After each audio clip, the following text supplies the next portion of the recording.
ETF index mutual funds నేర్చుకుని stock మార్కెట్లో రాణించాలనుకుంటున్నారా? వెంటనే ఈ నెంబర్కి కాల్ చేయండి. Hello views, welcome back to our channel. ఈరోజు మనతో ఉన్నారు స్టాక్ మార్కెట్ అనలిస్ట్ అయిన సుందరం రెడ్డి గారు.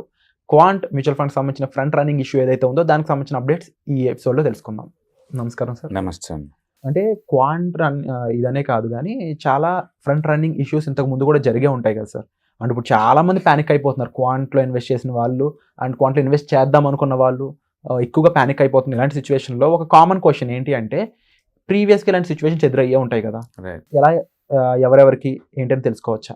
సో ఎందుకు క్వాంట్కి మ్యూచువల్ ఫండ్లో ఏదైతే రిటైలర్స్ అందరూ ఇదవుతున్నారంటే, ఇండియాలో మెజారిటీ పోర్ట్ఫోలియో ఇన్వెస్టర్స్ అందరూ కూడా మ్యూచువల్ ఫండ్స్లో క్వాంట్ ఖచ్చితంగా పరిచయం ఉంటుందండి. ఏదో ఒక ఫండ్లో ఇన్వెస్ట్ చేస్తూ ఉంటారు. ఎందుకంటే అది లాస్ట్ 7 years నుంచి మోస్ట్ ఆఫ్ ది కేటగిరీలో అది నెంబర్ 1లో ఉంది. అందుకని న్యాచురల్గానే మ్యూచువల్ ఫండ్ ఇన్వెస్ట్మెంట్ కమ్యూనిటీ వాళ్ళు వరి అవుతూ ఉంటారు. అది బ్యాడ్ న్యూస్ కాబట్టి అది వరి అవటం కామనే. బట్ అది ఇండియా మ్యూచువల్ ఫండ్ ఇండస్ట్రీకి ఇది కొత్త ఏం కాదండి. ఇది మొదట కాదు, ఇది లాస్ట్ అవ్వదు. నెక్స్ట్ ఇయర్ కూడా ఇలాంటి వస్తూనే ఉంటాయి. అండ్ మీరు కనుక హిస్టారికల్ డేటా చెక్ చేసామనుకోండి, రిలయన్స్ మ్యూచువల్ ఫండ్లో 2021లో బయటకు వచ్చిందండి కేసు, ఫ్రంట్ రన్నింగ్ కేసు. ఆ టైంలో ఏంటంటే 3 నెలలు ఎంక్వైరీ నడిచినాయి. అంటే 3 ఎంప్లాయీస్ని సస్పెండ్ చేశారు. ఆ టైంలో వాళ్ళు క్వార్టర్లో అమౌంట్ ఇచ్చేసి కోర్టు బయట సెటిల్ చేస్తున్నారు సెబీ తోటి. అండ్ అలాగే IIFL AMC వాళ్ళు కూడా ఫ్రంట్ రన్నింగ్ కేసులో దొరికారు సెబీ వాళ్ళకి. ఆ టైంలో కూడా సెటిల్మెంట్ చేసుకున్నారు. అండ్ నెక్స్ట్ HDFC AMCలో 2019 సెప్టెంబర్లో ఈ ఫ్రంట్ రన్నింగ్ కేసు దొరికారు వాళ్ళు కూడా. అండ్ వాళ్ళు కూడా 2 కోట్లు ఇచ్చేసి అమౌంట్ ఇచ్చి సెటిల్ చేస్తారు వీళ్ళతోటి. అండ్ తర్వాత డచ్ మ్యూచువల్ ఫండ్స్లో కూడా 5 కోట్లు సెబీ వాళ్ళకి ఇచ్చేసి ఆ కేసు సెటిల్ చేస్తున్నారు. ఇది December 21లో జరిగింది. టాటా AMCలో కూడా ఫ్రంట్ రన్నింగ్ కేసు జరిగిందండి. అండ్ ఆ టైంలో కూడా ఇది జరిగింది 2020 అనమాట.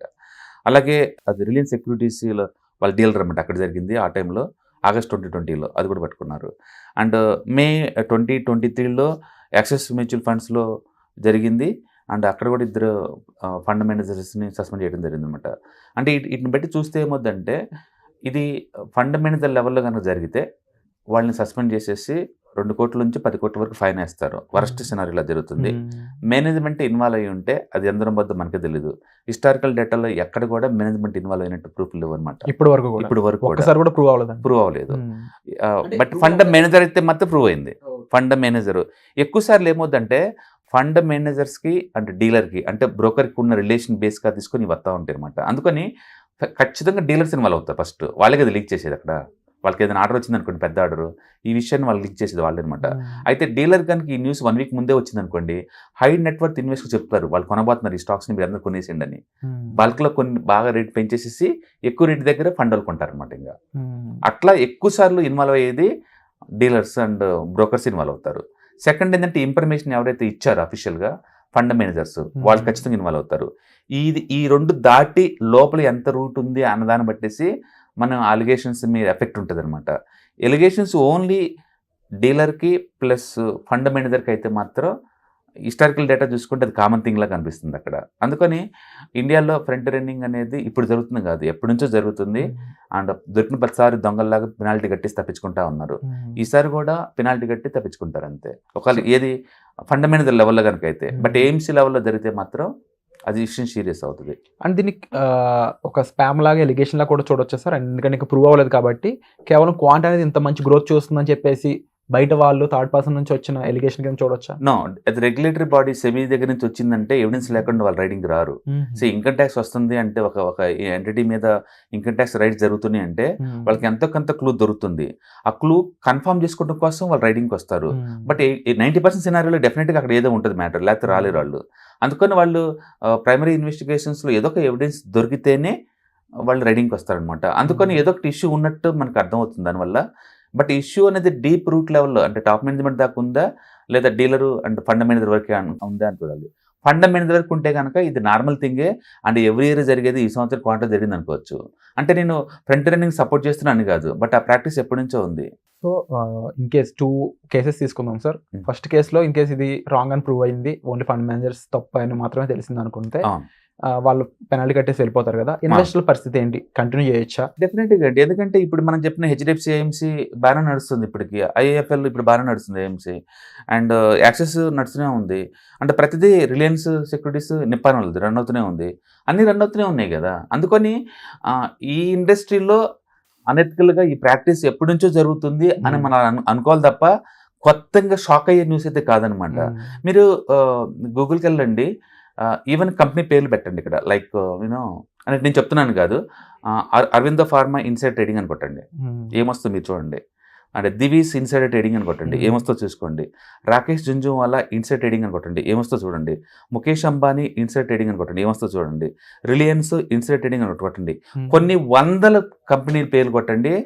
ఇన్సైడ్ ట్రేడింగ్లో ఎన్ని మాటలు సేపి పట్టుకుంటుంది వాళ్ళని, ఎంత పెనాల్టీ కట్టారో మీరు ఆశ్చర్యపోతారు.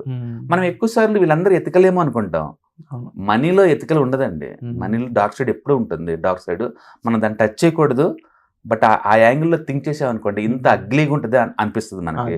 అందుకని నేను చెప్పిన ఎగ్జాంపుల్ మీరు గూగుల్లో వెళ్ళేసి జస్ట్ హిట్ చేయండి గూగుల్ని. Rakesh Jhunjhunwala inside trading, Reliance inside trading, Mukesh Ambani inside trading, Divi laboratory inside trading, Aurobindo pharma inside trading. నేను చెప్పింది 10 పేర్లే, నేను తెలుసుకున్నానంటే కనీసం 100 పేర్లు ఇస్తాయి ఇలాంటి. అందుకని మీరు అదే అంటే ఇన్సైడ్ ట్రేడింగ్ అనేది కామన్ ప్రాక్టీస్. మనకి మొదట్లో తెలిస్తే భయం వేస్తుంది, ఓ మై గాడ్ ఇలాంటి కంపెనీలో మనం ఇన్వెస్ట్ చేసామా అని. బట్ ఇట్స్ ఓకే, అది ఎప్పటి నుంచో ఉంది. అలాగే మ్యూచువల్ ఫండ్ ఇండస్ట్రీలో కూడా ఈ ఫ్రంట్ రన్నింగ్ అనేది మనం ఇప్పుడు నేను చెప్పాను కదా ఈ ఎగ్జాంపుల్లో, ఇవన్నీ ఎప్పటి నుంచో ఉన్నాయి, ఇప్పుడు వచ్చింది. కాబట్టి ఇది మేనేజ్మెంట్ ఇన్వాల్వ్ అయితే మాత్రం very serious issue. But only fundamental లెవెల్లో ఉంటే అంత పెద్ద ఇష్యూ ఏమి ఉండదు, ఎందుకంటే పెనాల్టీస్ పంపిస్తారు. But end of the day ఆ ఫండ్లో పర్ఫార్మెన్స్ డస్ మ్యాటర్ అంతే. పర్ఫార్మెన్స్ తగ్గితే కనుక మనం బయటకు వెళ్ళొచ్చు. ఏ మ్యూచువల్ ఫండ్ అయినా సరే ఇయర్లీ ఒకసారి రివ్యూ మ్యాండేటరీ అండి. ఫైనాన్షియల్ అసెట్స్ అయినా సరే మన అండర్ పర్ఫార్మ్ చేస్తున్నాను అనుకోండి, మనం బయటకు వెళ్ళొచ్చు. కానీ మోస్ట్లీ ఈ న్యూస్ ఎప్పుడో తెలిసే అవకాశం ఉంది సార్. అంటే ముఖ్యంగా ఇక్కడ ఈ న్యూస్ క్లోజ్ అవ్వడానికి ఒక 1 వీక్ పట్టే టైం, ఈజీగా 1 month 2 months పట్టదు. ఎందుకంటే సెబీ ఎంక్వైరీ కంప్లీట్ అవ్వడానికి it takes some months time డెఫినెట్గా. ఇక కేస్ 2లో మేనేజ్మెంట్ నుంచి కూడా తప్పు ఉంది అనుకుంటే డెఫినెట్గా దూరంగా ఉంటే బెటర్. అన్నిటికన్నా ఎథికల్గా ఉంటే చాలా ఇంపార్టెంట్ లైఫ్లో. ఎథికల్స్ లేనప్పుడు నాకు అలాంటి వాళ్ళు నెట్వర్క్ నాకు వద్దు, నువ్వు ఎంత డబ్బు ఇచ్చినా నాకు అవసరం లేదనమాట. ఎందుకంటే మెజారిటీ హై నెట్వర్క్ ఇన్వెస్టర్స్ అందరూ కూడా ఇంటిగ్రిటీ ఎథికల్ మెయింటైన్ చేస్తారు. అవి లేదు అనుకుంటే వాటికి దూరంగా ఉంటారు. అది ఎంత మంచి కంపెనీ అయినా సరే కొంత వరకు ఎథికల్ మనం మెయింటైన్ చేయాల్సిందే. అది లేదనుకోండి కొలాప్స్ అవుతాయి. ఈవెన్ సత్యం కంప్యూటర్లో కూడా అదే కదా ఇష్యూ. అది ఎందుకు కొలాప్స్ అయింది, అంత పెద్ద వరల్డ్ నెంబర్ 1 ERP కంపెనీ అది. ప్రమోటరే అనెథికల్గా ఇచ్చేసాడు కాబట్టి, ఇన్సైడ్ ఇన్ఫర్మేషన్ వాడి డబ్బులు సంపాదించాడు కాబట్టి కంపెనీ కొలాప్స్ అయిపోయింది. అందుకని టాప్ మేనేజ్మెంట్ ఇన్వాల్వ్ అయినప్పుడు ఆ లాస్ని కట్ చేసుకుని బయటకు పోవటం బెటర్ అనమాట అట్లా. బట్ ఇక్కడ జరుగుతుంది ఒక కంపెనీలో బ్యాడ్ న్యూస్ కాదండి, ఒక మ్యూచువల్ ఫండ్లో కాబట్టి అంత ఎఫెక్ట్ దీంట్లో ఉండదు. అంటే ఈరోజు చూసాం, ఈరోజు మార్కెట్లో ఇనిషియల్ జర్క్ మార్నింగ్ మొదట్లో -100 పాయింట్లు ఓపెన్ అయింది, బట్ ఈవినింగ్ కల్లా సెటిల్ అయిపోయి ఏం లేదు, మామూలుగానే ఉంది. అండ్ మోర్ ఎవర్ క్వాంట్లో 50% వెయిటేజీ లార్జ్ క్యాప్కి ఇచ్చారు. వాళ్ళకి ఎంత డబ్బు కావాలంటే స్పాట్లో తీసుకురాగలుగుతారు. అందుకని మార్కెట్లో ప్రెజర్ ఏం లేదండి. కాకపోతే మన సైకిల్ మనం ఇంత పెట్టాం కాబట్టి ఆ పెయిన్ ఉంటుంది. నాది ELSS ఫండ్ ఉందండి, నాది 3 అకౌంట్లో మా ఇంట్లో ఫ్యామిలీ పేరు మీద. ఈచ్ అకౌంట్ నుంచి ఆల్మోస్ట్ గత 2 years నుంచి దాంట్లో ఉంది. అంటే ఈచ్ అకౌంట్లో 3 లక్షలు ఉంది. అంటే స్మాల్ క్యాప్ మ్యూచువల్ ఫండ్లో నాకు ఇన్వెస్ట్మెంట్స్ ఉన్నాయి, మా అబ్బాయి దాంట్లో కూడా ఉన్నాయి. కాబట్టి I'm not worrying about this thing, ఎందుకంటే ఇది హిస్టరీలో బోల్డెన్ సార్లు వచ్చింది కాబట్టి. కానీ టాప్ మేనేజ్మెంట్ కూడా ఇన్వాల్వ్ అయిందని వచ్చినప్పుడు మాత్రం మళ్ళీ వీడియో చేద్దాము. అప్పుడు నేను బయటకు పోయినప్పుడు చెప్తాను, నేను బయటకు వెళ్తున్నాను, కావాలంటే మీకు కూడా. Thank you so much sir for the information. Suman టీవీలో మీ పర్సనల్ అండ్ బిజినెస్ ప్రమోషన్స్ కోసం కింది నెంబర్కి కాంటాక్ట్ చేయండి.